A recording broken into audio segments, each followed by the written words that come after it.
ವಿಧಾನ ಪರಿಷತ್ ಸಭಾಪತಿ ಸ್ಥಾನಕ್ಕೆ ಹೊರಟ್ಟಿ ರಾಜೀನಾಮೆಯನ್ನು ಕೊಟ್ಟಿದ್ದಾರೆ. ಸಭಾಪತಿ ಸ್ಥಾನಕ್ಕೆ ಬಸವರಾಜ ಹೊರಟ್ಟಿಯವರು ರಾಜೀನಾಮೆ ಕೊಟ್ಟಿರುವುದು ಸುದೀರ್ಘ ಮನವೊಲಿಕೆಯ ಬಳಿಕ. ಸಿಎಂ ಕೆಪಿಸಿಸಿ ಅಧ್ಯಕ್ಷ ಬಿಕೆ ಹರಿಪ್ರಸಾದ್ ಹೊರಟ್ಟಿಯವರ ಮನವೊಲಿಕೆ ಕಾರ್ಯ ನಡೆಸಿದ್ರು. ಅದಾದ ಮೇಲೆ ಸ್ವ ಇಚ್ಛೆಯಿಂದ ರಾಜೀನಾಮೆ ಅಂತ ಹೊರಟ್ಟಿ ಉಲ್ಲೇಖಿಸಿದ್ದಾರೆ. ಜೊತೆಗೆ ಹಂಗಾಮಿ ಸಭಾಪತಿಯಾಗಿ ಹೊರಟ್ಟಿಯವರು ಮುಂದುವರಿಕೆಯಾಗುವಂತಹ ಸಾಧ್ಯತೆ. 2018ರಿಂದಲೂ ಪರಿಷತ್ ಸಭಾಪತಿಯಾಗಿ ಹೊರಟ್ಟಿಯವರು ಕೆಲಸವನ್ನು ನಿರ್ವಹಿಸ್ತಾ ಇದ್ರು. 21-22ರಲ್ಲೂ ಕೂಡ ಯಶಸ್ವಿಯಾಗಿ ಸೇವೆಯನ್ನು ಸಲ್ಲಿಸಿದರು. ಅತ್ಯಂತ ಯಶಸ್ವಿಯಾಗಿ ಪರಿಷತ್ ಸಭಾಪತಿಯಾಗಿ ಕಾರ್ಯನಿರ್ವಹಿಸಿದಂಥದ್ದು ಬಸವರಾಜ ಹೊರಟ್ಟಿ. ಬಹಳ ಸಿಟ್ಟಿನಿಂದ ಅವರು ಸಿಎಂ ನಿವಾಸದಿಂದ ಹೊರ ಹೋಗ್ತಾ ಇದ್ದಂತಹ ದೃಶ್ಯ ನೋಡಿದ್ವಿ. ಅದಾಗ್ತಾ ಇದ್ದಂತೆ ತಕ್ಷಣ ರಾಜೀನಾಮೆ ಕೊಟ್ಟಿದ್ದಾರೆ. ಮಿಂಚಿನ ವೇಗದಲ್ಲಿ ರಾಜೀನಾಮೆ ಸ್ವೀಕಾರ ಆಗಿದೆ. ರಾಜೀನಾಮೆ ಕೊಡು ಅಂದರೂ ಕೊಟ್ಟಿದ್ದೇನೆ ಅಂತ ಹೊರಟ್ಟಿ ಮಾತನಾಡಿದ್ದಾರೆ. ಸಂಪುಟ ವಿಸ್ತರಣೆಯ ಪಟ್ಟಿ, ಹೊಸ ಸಚಿವರುಗಳ ಪಟ್ಟಿ ಬರುವಂಥ ಸಂದರ್ಭದಲ್ಲಿ ಕಾಂಗ್ರೆಸ್ ಲೆಟರ್ ಹೆಡ್ನಲ್ಲೇ ನೂತನ ಸಭಾಪತಿಗಳ ಆಯ್ಕೆ ವಿಚಾರಕ್ಕೆ ಸಂಬಂಧಪಟ್ಟಂತೆ ಹೆಸರುಗಳನ್ನು ಕೂಡ ಉಲ್ಲೇಖಿಸಲಾಗಿತ್ತು. ಅದರ ಬೆನ್ನಲ್ಲೇ ಈಗ ರಾಜೀನಾಮೆ ಕೊಟ್ಟ ಬಳಿಕ ಬಸವರಾಜ ಹೊರಟ್ಟಿ ಪ್ರತಿಕ್ರಿಯೆ ಕೊಟ್ಟಿದ್ದಾರೆ. ಸಿಎಂ ಜೊತೆ ಚರ್ಚೆ ವೇಳೆ ರಾಜೀನಾಮೆ ಕೊಡಿ ಅಂದ್ರು. ಯಾವಾಗ ಕೊಟ್ರು ಒಂದೇ, ಹಾಗಾಗಿ ಇವತ್ತೇ ರಾಜೀನಾಮೆ ಕೊಟ್ಟೆ. ಸಭಾಪತಿಯಾಗಿ ಏನ್ ಕೆಲಸ ಮಾಡಬೇಕು ಅದನ್ನ ಮಾಡಿದ್ದೇನೆ.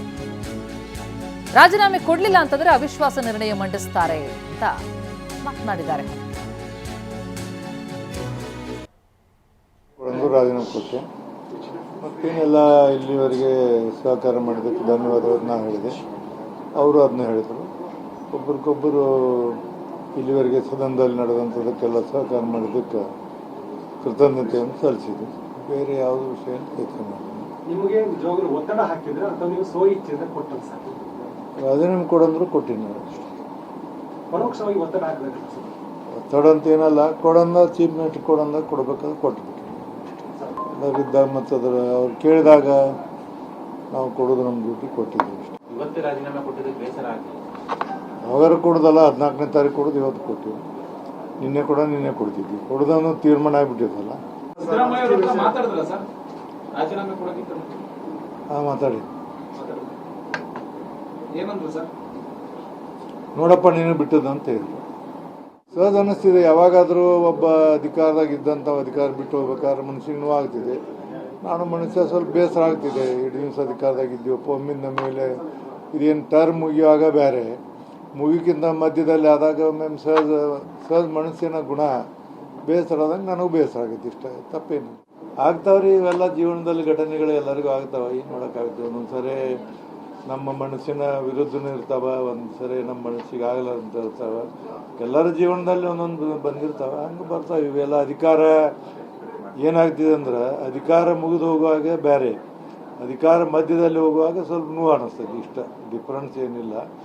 ಅಧಿಕಾರ ಪೂರ್ಣ ಮುಗಿದಾಗ ಇವರೆಲ್ಲ ಅದಾರ, ಅಧಿಕಾರ ಎಲ್ಲ ಮುಗಿಸ್ಕೊಂಡು ಹೋದವರು ಅದಾರ. ಇಲ್ಲೆಲ್ಲರೂ ನಡುವೆ ಯಾರು ಹೋಗಿಲ್ಲ.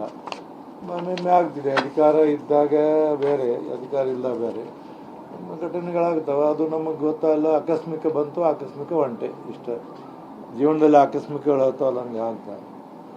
ಆಕಸ್ಮಿಕ ಸಿನಿಮಾ ನೋಡಿದ್ನಿ, ಅದೇ ಥರ ಆಗೈತಿ ಇವತ್ತು. ಇಷ್ಟ ಏನು ಸಭಾಪತಿಯಾಗಿ ನಾನು 1980ನೇ ಇಸ್ವಿ ಫಸ್ಟ್ ಬಂದೀನಿ. ಸುಮಾರು 18 ಜನ ಮುಖ್ಯಮಂತ್ರಿಗಳು ನೋಡಿದ್ದೀನಿ. ಇವ್ರನ್ನ 19ನೇದವರು 10-12 ಮಂದಿ ಸಭಾಪತಿಗಳು ನೋಡಿದ್ದೀನಿ. ಸೊ ನಾನು ಸಭಾಪತಿ ಆದಾಗ ನನ್ನ ಕರ್ತವ್ಯವನ್ನು ಭಾಳ ಉತ್ತಮವಾದಂಥ ರೀತಿಯಲ್ಲಿ ನಿಭಾಯಿಸಿದೆ ಅಂತ ತಿಳ್ಕೊಂಡು ನನಗೆ ಗೊತ್ತಿದೆ. ಸದನದ ಎಲ್ಲ ಪಕ್ಷದವರು, ಸದನದ ಎಲ್ಲ ಸದಸ್ಯರು ನನ್ನ ಬಗ್ಗೆ ಗೌರವವನ್ನು ತೋರಿಸಿದ್ದಾರೆ. ಎಲ್ಲೂ ಸಣ್ಣ ಪುಟ್ಟ ಇವು ಆಗ್ತಿರ್ತಾವೆ ಅವಾಗ, ಬಟ್ ಯಾವುದೇ ರೀತಿಯಿಂದ ಅಂಥ ಅಹಿತಕರ ಘಟನೆ ಆಗದಂಗೆ ನೋಡ್ಕೊಂಡ್ಬಂದೀನಿ. ಎಲ್ಲರಿಗೂ ಸಾಧ್ಯವಾದಷ್ಟು ಪ್ರಿಫರೆನ್ಸ್ ಕೊಟ್ಟು, ಹೊಸ್ತಾ ಬಂದವ್ರಿಗೆ, ಹೆಣ್ಣುಮಕ್ಕಳಿಗೆ ಪ್ರಿಫರೆನ್ಸ್ ಕೊಟ್ಟು ಸದನವನ್ನು ನಡೆಸ್ಕೊಂಡ್ಬಂದ್ವಿ. ಸದನವನ್ನು ಅಜೆಂಡಾ ಎಲ್ಲ ಪೂರ್ಣ 90% ಮುಗಿಸ್ಕೊಂಡ್ಬಿಟ್ರೆ ಆಮೇಲೆ ಒಂದೊಂದು ಸರಿ 11 ತಾಸಿನವರೆಗೂ ಸದನದಲ್ಲಿ ಕುಂತೀವಿ ನಾವು. ಬೆಳಗಾವಿ ಅಧಿವೇಶನದಾಗ ರಾತ್ರಿ 2 ಗಂಟೆ ಮಟ್ಟ ಸದನ ನಡೆಸೀವಿ. ಅನೇಕ ಉದಾಹರಣೆಗಳದಾವ ಸದನ ನಡೆಸಿದಂಥದ್ದು. ಮಾಡೀವಿ, ನಮ್ಮ ಡ್ಯೂಟಿಯನ್ನು ಮಾಡಿವತ್ತು ನಮ್ಮ ಸಮಾಧಾನ ಇದೆ. ಸಹಜ ಅನ್ನಿಸ್ತಿದೆ. ಯಾವಾಗಾದರೂ ಒಬ್ಬ ಅಧಿಕಾರದಾಗ ಇದ್ದಂಥ ಅಧಿಕಾರ ಬಿಟ್ಟು ಹೋಗ್ಬೇಕಾದ್ರೆ ಮನುಷ್ಯನಿಗೆ ನೋವು ಆಗ್ತಿದೆ.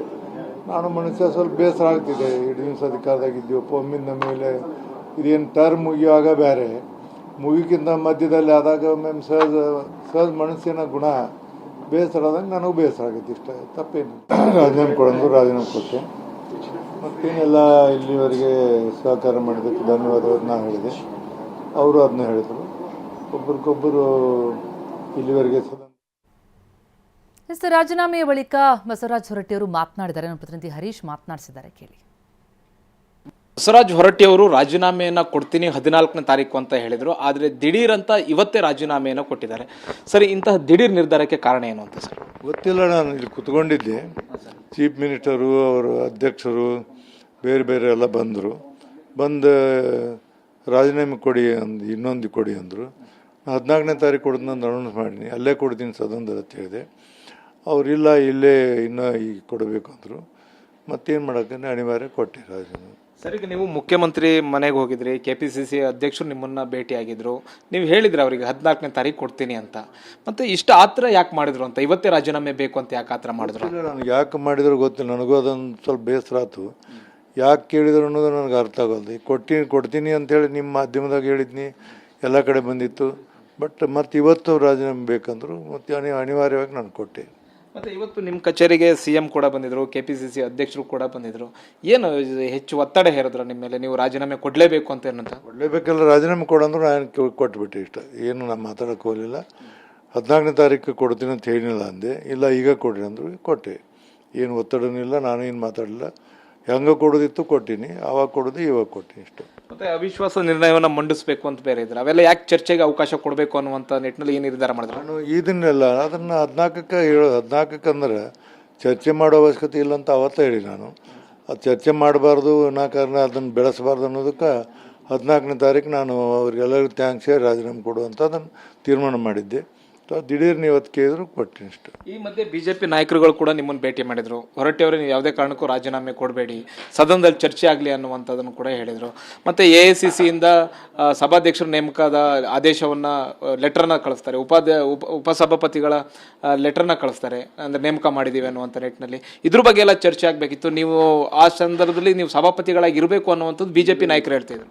ಏನು ಮಾಡಾಗತ್ತೆ, ಅನಿವಾರ್ಯ ಒಂದೊಂದು ಸರಿ ಬರ್ತಾವೆ.